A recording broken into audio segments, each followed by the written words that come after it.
Friends, मेरे channel easy way of learning में आपका स्वागत है। आज हम पढ़ेंगे हमारी वर्कशीट नंबर 54 साइंस की। आज हमारा नया चैप्टर स्टार्ट हो गया है। कौन सा चैप्टर है हमारा? प्रकाश वाला। प्रकाश, परावर्तन और गोलीय दर्पण। दर्पण और प्रकाश के परावर्तन के हम कुछ के बारे में पढ़ते हैं। चलिए, प्रकाश वह ऊर्जा है जिसके द्वारा हम वस्तुओं को देख सकते हैं। हम जो देखते हैं वो किसके कारण देख सकते हैं? हम प्रकाश के कारण देख सकते हैं। प्रकाश के गुण है, पहला, प्रकाश को गमन करने के लिए माध्यम की आवश्यकता नहीं होती।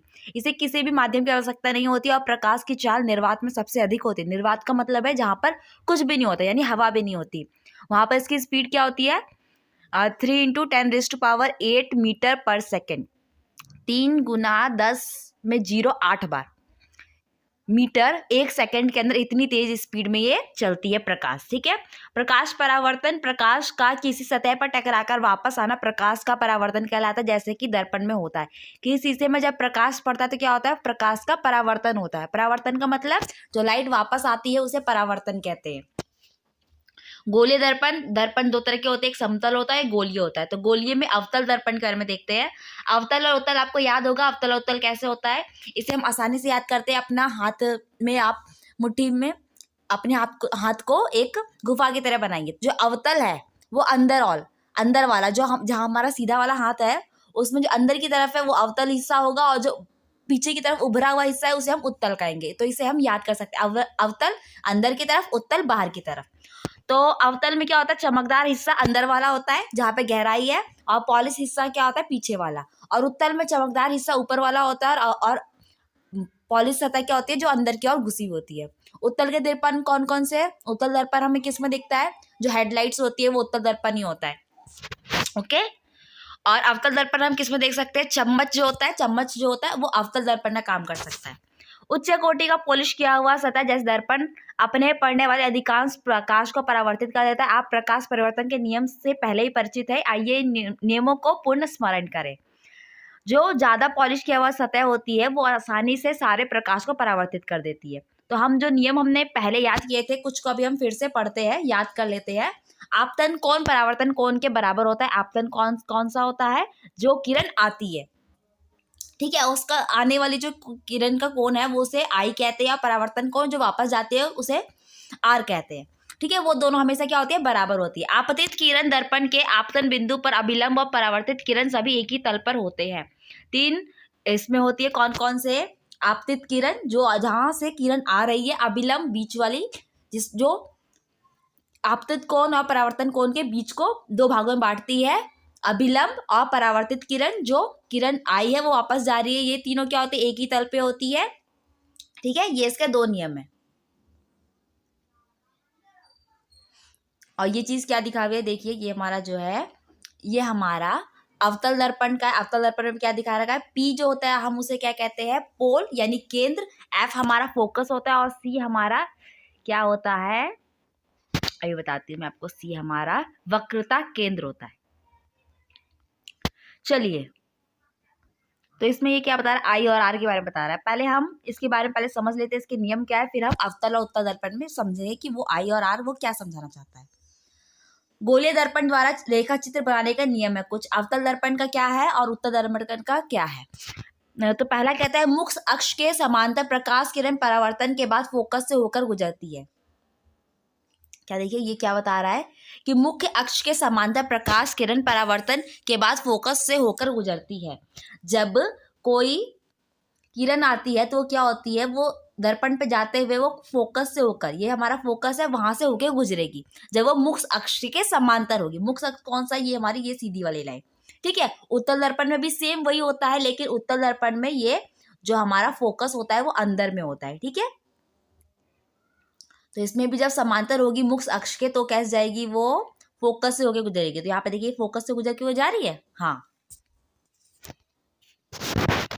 अब देखिए, वक्रता केंद्र सी से गुजरने वाली प्रकाश किरण परावर्तन के बाद सी पर ही वापस आती है। दूसरा नियम हमारा क्या है कि जो वक्रता केंद्र यानी सी से गुजरते हुए जाती है, किससे गुजरते हुए जा रही है? हमारे सी से गुजरते हुए जा रही है, वो सी से ही वापस जाएगी।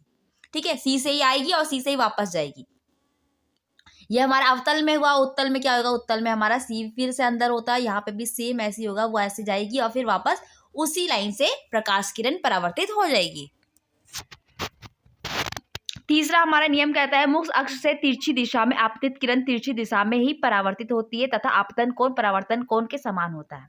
इसमें कहेगा कि मुख्य अक्ष से जब वो तिरछी दिशा में आती है, तिरछी दिशा में आ रही है, जैसे देखिए ये तिरछी दिशा में आ रही है तो ये उसके सेम तिरछी दिशा में जा रही है। और हमारा उत्तल दर्पण में भी सेम ऐसे होता है, तिरछी दिशा से आई और तिरछी दिशा से चली गई। ठीक है, और इसमें क्या होगा, इन दोनों के कोण हमेशा बराबर होंगे, आपतित कोण और परावर्तन कोण हमेशा बराबर होंगे।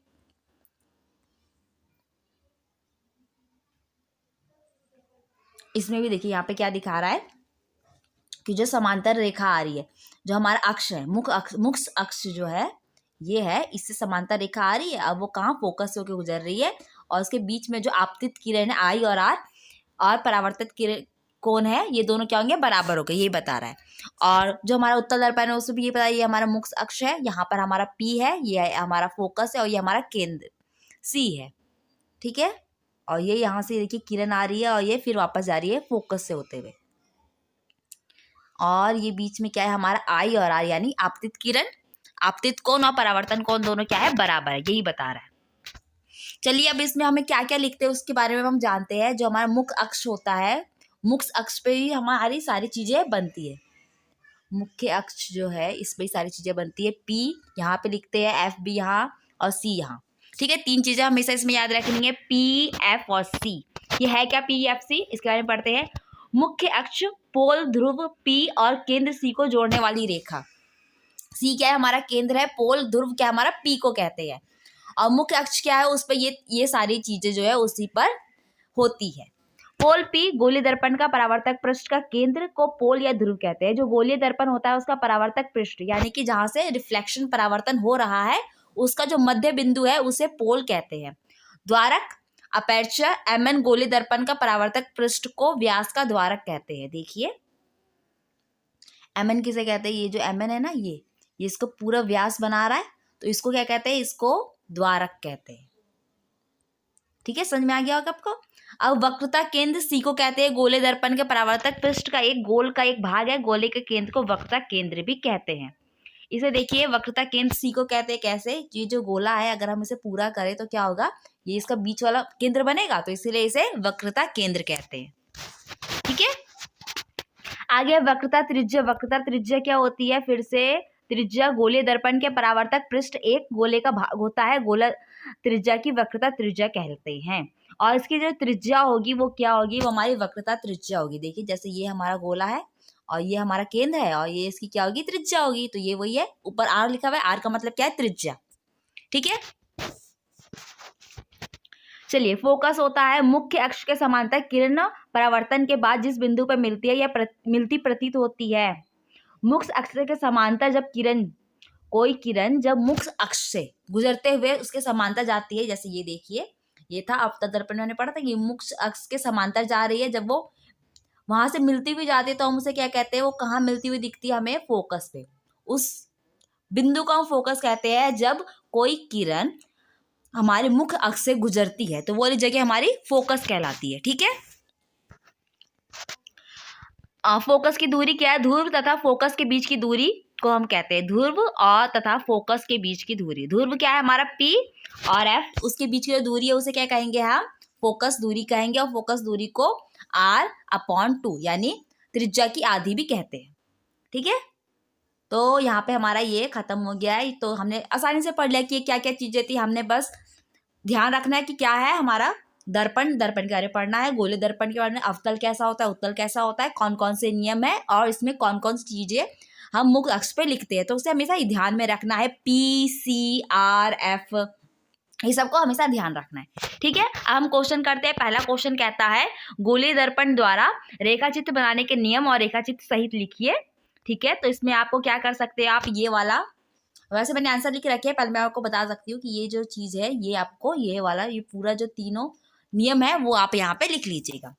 ठीक है, और दूसरा क्वेश्चन कहता है अवतल दर्पण में ध्रुव पोल द्वारक वक्रता त्रिज्या और फोकस अंकित कीजिए। अवतल दर्पण हमें बनाना है और उसमें ये सब हमें उसको लिखना है, तो ये आप बनाकर आप इसे कर सकते हैं। ठीक है, तो अब हम इसका आंसर करते हैं, क्वेश्चन आंसर करते हैं इसके। गोलीय दर्पण द्वारा रेखा चित्र बनाने के नियम रेखा चित्र सहित लिखिए। इसका आंसर देखिए, मुख्य अक्ष के समांतर प्रकाश किरण परावर्तन के बाद फोकस से होकर गुजरती है। क्या होती है? जब मुख्य अक्ष के समांतर प्रकाश किरण होती है वो परावर्तन के बाद फोकस से होकर गुजरती है। ठीक है, ये हमारा फोकस है, यहाँ से होकर गुजर रही है, तो ये आपको लिखना है। तो इस तरीके से आप दोनों का चित्र बना लीजिएगा, अवतल का और उत्तल का। और ध्यान रखिएगा एफ कहाँ पर है और कौन सी लाइन से परावर्तन हो रहा है, इसको हमेशा ध्यान में रखना है। दूसरा हमारा कहता है नियम कि वक्रता केंद्र सी से गुजरने वाली प्रकाश किरण परावर्तन के बाद सी से ही वापस होके जाती है। वक्रता केंद्र यानी सी से जब कोई प्रकाश किरण गुजरेगी तो वापस वो सी से ही गुजर जाती है। तो इस तरीके से हमें इसका चित्र बनाना है। ठीक है, सी से गुजरेगी, उत्तल में देखिए कैसे बनाना है। उत्तल में थोड़ा डॉट डॉट करके हल्की हल्की लाइन से बनाना है अंदर की ओर, और जो अवतल है उसमें सीधी लाइन बना देनी है। नियम है हमारा, मुख्य अक्ष से तिरछी दिशा में आपतित किरण तिरछी दिशा में ही परावर्तित होती है। जो तिरछी दिशा से आती है वो तिरछी दिशा में ही आपतित किरण परावर्तित हो जाती है। देखिए जैसे ये बनाया हुआ है हमारे कि जो आ रही है और फिर वो वापस तिरछी दिशा में जा रही है। तो इस तरीके से आपको ये वाला चित्र बनाना है, उत्तल का, अवतल का और उत्तल का। उत्तल का देखिए ऐसे बनाना है हमारा चित्र, आपतित किरण और परावर्तित किरण तिरछी जिस कोण से आ रही है उसी कोण से जा रही है। ठीक है, ये आपको बनाना है। दूसरा प्रश्न कहता है अवतल दर्पण में ध्रुव, पोल, द्वारक, वक्रता, त्रिज्या और फोकस अंकित कीजिए। तो हमें चित्र बना के इसमें लिखना है। तो चित्र बना देना है हमें ऐसे अवतल का, और इसमें ध्रुव यानी P, द्वारक MN, वक्रता C, त्रिज्या R और फोकस F। इस तरीके से आपको लिख देना है इसके चारों तरफ। ठीक है, ओके फ्रेंड्स, यहाँ पे हमारा वीडियो कंप्लीट होता है। आई होप आपको वीडियो पसंद आया होगा। इसे लाइक कीजिए, कमेंट कीजिए, शेयर कीजिए, और भी वीडियोस देखने के लिए चैनल को सब्सक्राइब कीजिए। Thank you.